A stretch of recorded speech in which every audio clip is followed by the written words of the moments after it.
さやく私の今寂しい時だから教えるのはすぐできる夜を二人で行くのならあなたが邪魔者を消してあと私がついてゆく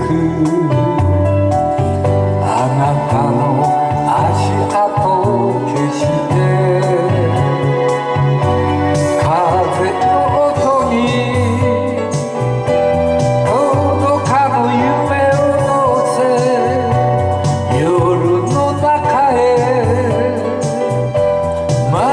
れ込むあなたライオンたてがみ揺らし吠えるライオンお腹をすかせあなたライオン闇に怯えて私は戸惑うペリカン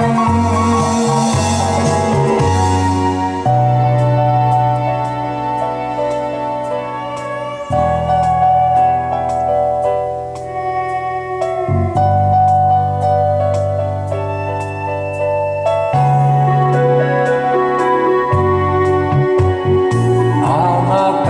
一人で走るなら私が遠く離れたら立ち止まらずに振り向いて危険は前にもあるからどこからでもあなたは見えるから爪を休め眠る時もあなたライオンたてがみ揺ら